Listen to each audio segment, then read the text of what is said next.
Hello everyone, it's me again. Today I will recap the movie Fury. The story is set in 1945, when the Allies advanced deep into Nazi Germany. Hitler declared a national war and mobilized all women and children to join the war. In a place on the German battlefield, this man went out to kill a Nazi. He untied the reins, stroked the horse, then let it go free. He was Sergeant Don Collier, nicknamed War Daddy. He commander of the M4A3E8 Sherman tank, nicknamed Fury, along with 4 brothers who fought together. After a sweep by the Nazis, only his fury remained. But the battlefield of World War II was very fierce. German tanks were much better than those of the Allies. War Daddy's co-driver unfortunately died in the battle. The atmosphere of grief filled the sky. His armored division now had only 4 tanks. Don told Gordo to load ammunition and fuel for the tanks. Losing his comrade who fought together, War Daddy was heartbroken and scared, but he tried to act strong. The commander immediately arranged a new co-pilot for War Daddy. His name was Norman, a typist. Not to mention tanks, he had never even touched a gun. Don saw Norman's weak appearance and did not know whether to be happy or angry. Norman fearfully went to meet Don's 3 comrades. He asked where the enemy was. Bible explained to him that this was Germany and the enemy was everywhere. Gordo rummaged through the boy's backpack. There was only a diary, and asked that why were there no cigarettes. War Daddy told Norman to take a bucket and clean it up.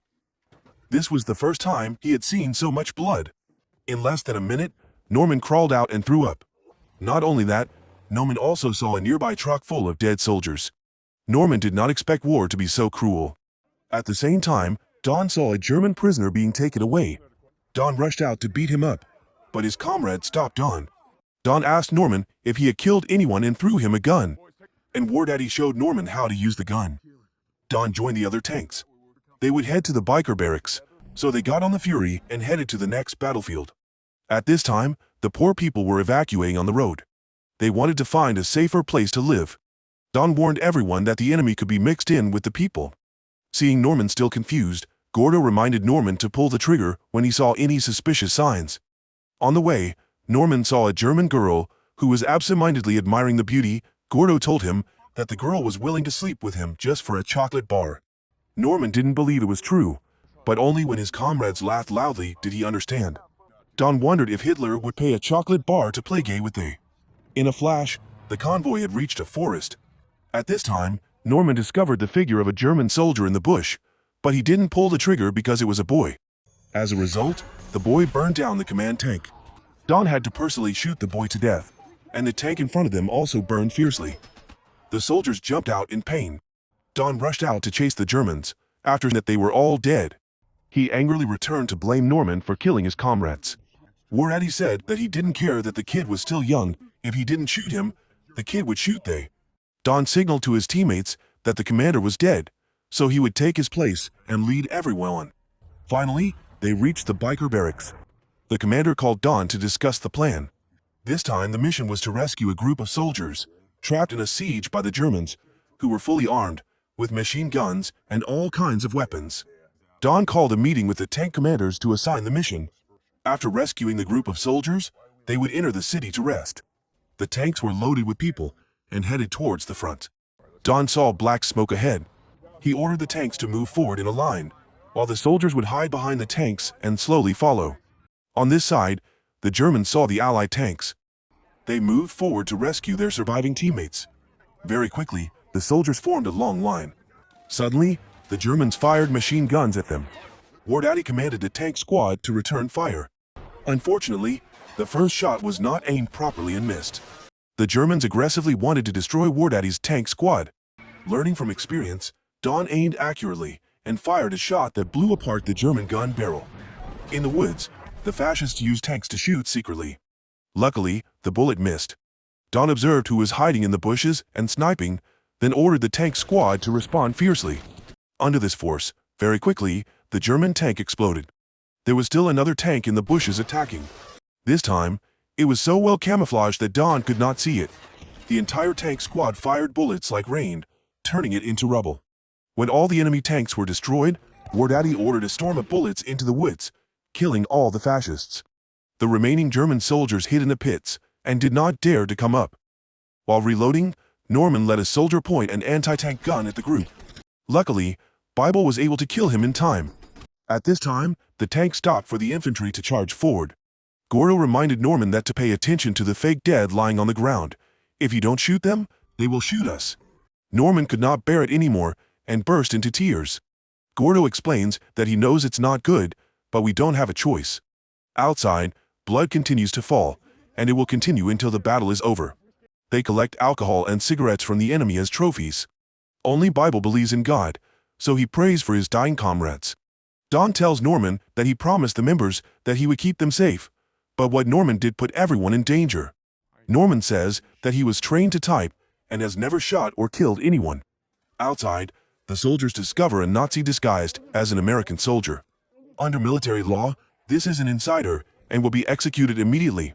Don calls Norman outside to learn. This Nazi shows they some photos and says that he has a family. Don immediately tears up the photos. He is not the only one with a family. Don takes out his gun and gives it to Norman to finish off the Nazi. Norman thought this was wrong, so he refused. That he was cowardly, Don held Norman's hand and directed him to shoot Nazi dead. This was normal for the soldiers here, but for a good person like Norman, it was extremely haunting and sinful. In fact, Don also understood the boy's feelings, but if he didn't do it, he was afraid that Norman would soon die here. Gordo explained to him that Don was a good commander. If it weren't for him, they would have died long ago. Actually, Don used to be as scared as Norman. Suddenly, Don appeared and reminded everyone to set off. He told Norman to eat something before leaving. On the way, they saw Allied planes covering the sky, chasing 5 Nazi planes, making everyone feel warmer. This cruel war was about to end, and they would soon be able to return to reunite with their families. Norman saw an old woman butchering a horse to eat, and there were also countless corpses hanging. The Nazis had hanged the people who tried to escape. After much difficulty, they finally entered the city. This place seemed to be engulfed in smoke and fire from the war.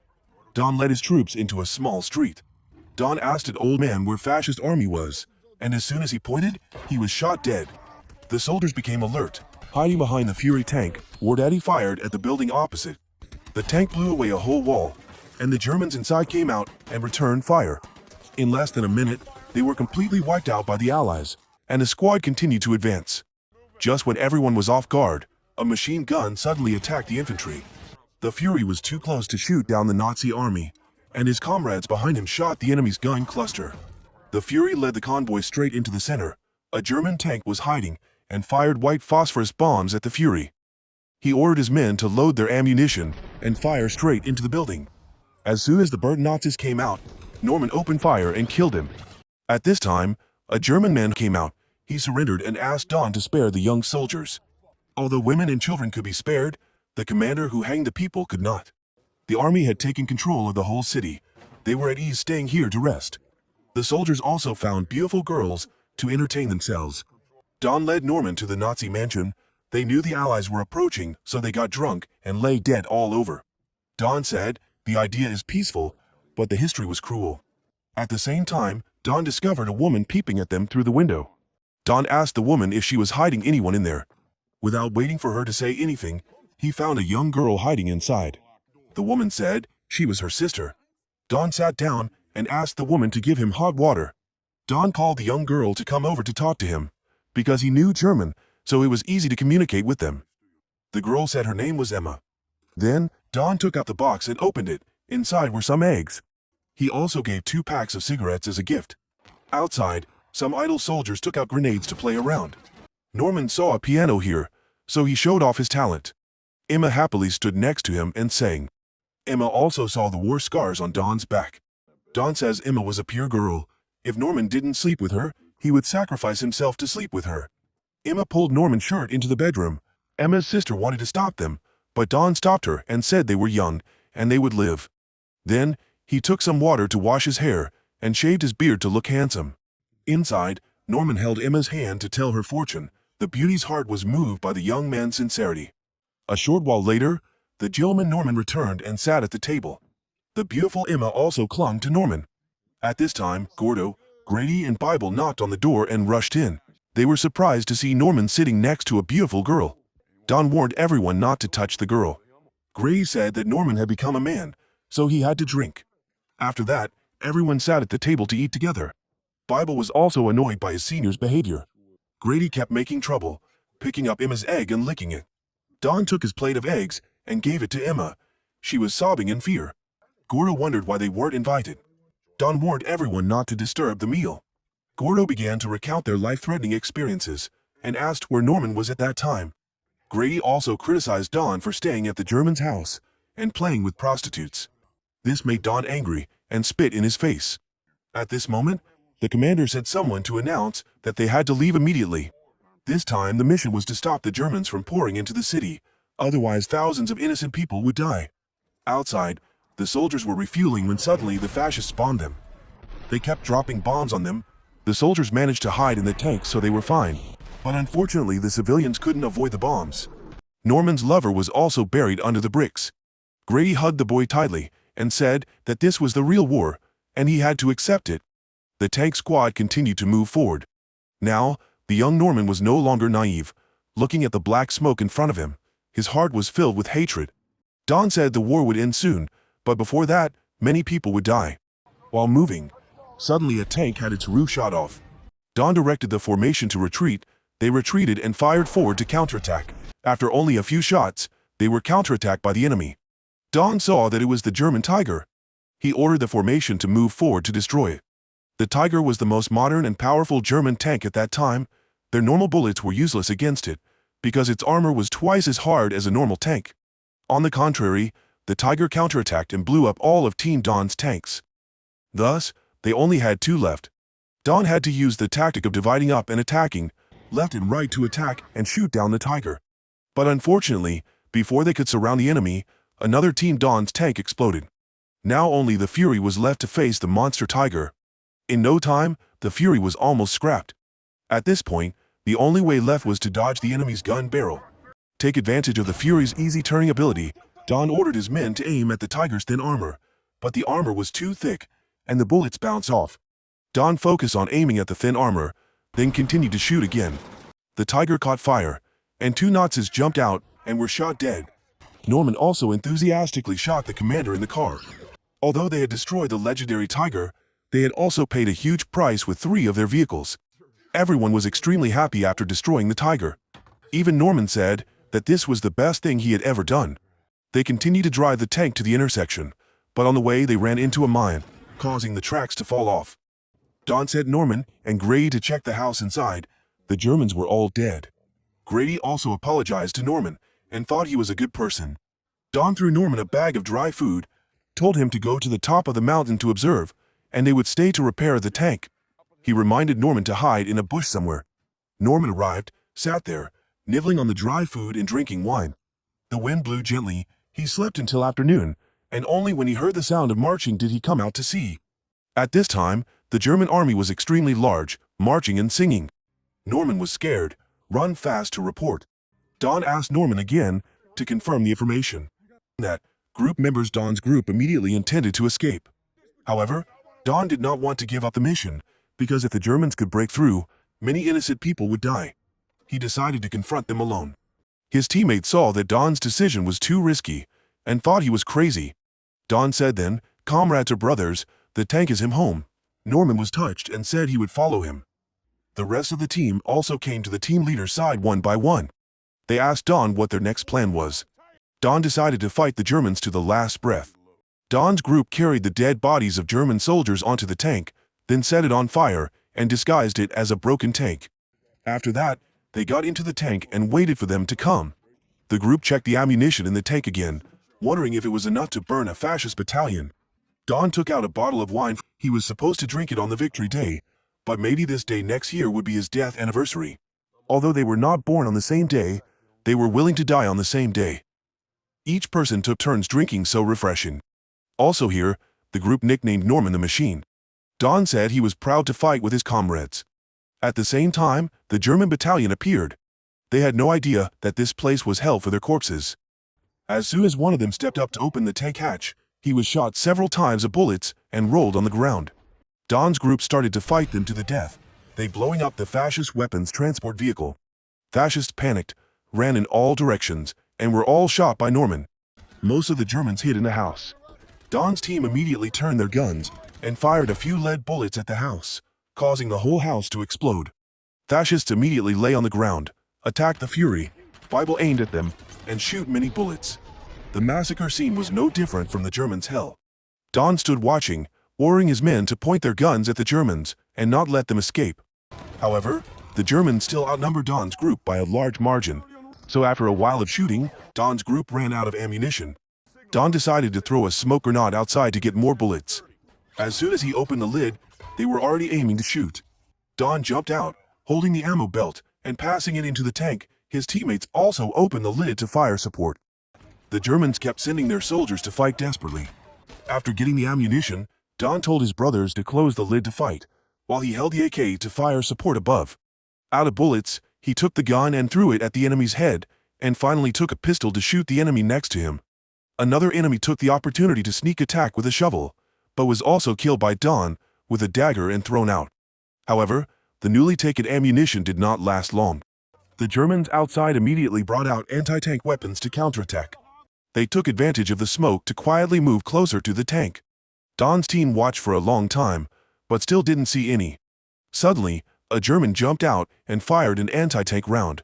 Luckily, he missed and was shot by Don's team. At this moment, another German arrived and used armor-piercing bullets to hit Grady. Bible painfully hugged his comrade.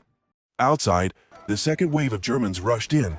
The rain of bullets continuously poured on the Fury. On this side, Norman was madly shooting at the Germans to avenge his comrades, but his ammunition was almost out and needed more. On this side, the Germans gathered their formation to deploy for battle. Then they began to advance to the battle line. Taking advantage of this moment, Don's team crawled out to get ammunition. Suddenly, the Germans brought out machine guns and rained bullets to attack. Don shot them to pieces with a machine gun. The German commander was about to advance when he was killed. If this continued, the Germans would be defeated. Bible jumped out to get more ammunition for Don. The tank ran out of ammunition, so Gordo took out a grenade to fight.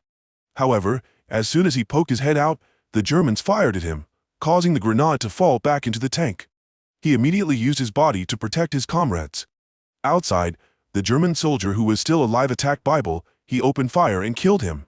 Norman also jumped out to provide cover fire for his comrades. The Germans threw smoke grenades around the Fury. They crawled close to the ground and approached Don. Knowing this, Don threw a grenade to send them off. The Germans saw that things were not going well and rushed up. When he ran out of ammunition, Don called for Bible to give him more ammunition, but as soon as Bible poked his head out, he was shot dead by the Germans. Too heartbroken, Don lost focus and was shot by the sniper. Don desperately crawled into the tank, and to be shot again.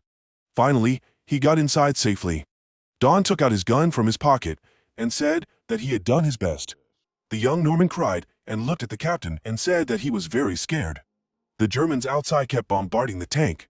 Don said that if he surrendered, they would torture and brutally torture him to death. Don advised Norman to escape. At the same time, the Germans opened the door and were shot down by Don. They immediately opened the door and threw grenades inside. Norman also got under the tank, then covered himself with the mud around. The Germans checked that there was no one else and continued to move forward. But at this time, a young German soldier discovered Norman, but he pretended not to see Norman and continued on. Norman was so scared that he fainted. The next morning, he woke up and got into the tank, not wanting to leave the captain in the cold. Norman took off his coat and put it on Don. At this time, there were voices above the tank. Norman picked up the gun to risk his life against the enemy. They were our soldiers, not the enemy. They helped Norman into the ambulance and told him he was a hero. In the ambulance, Norman looked back at the Fury and his dead comrades. This feeling was indescribable. At the end of the film, the scene of the tank and countless dead Nazis signaled that the war was about to end. The Allies would defeat the Nazis. The film ended here. In every war, there are losses and damages, especially in World War II, which was the most extensive and destructive war in history. Perhaps a soldier stepping into the battlefield, whether voluntarily or forced, holding a gun and shooting another person is murder. But for them, it was only kill or be killed. The film showed us images of smoke, burning villages, and hungry people who would do anything to get food. The refugees were exhausted and scared as they walked away. This cruelty also changes human nature, like Norman, a kind and strange guy with weapons, vomits when he sees dead bodies. But when he kills the enemy with his own hands and says it is the best thing he has ever done, war destroys the body and soul of soldiers when they have no choice. Thank you very much for supporting the channel to develop as it is today. If you find it interesting, please give me a like and a comment about the movie. Don't forget to subscribe and ring the bell to follow the latest recaps. See you again, my dear friends.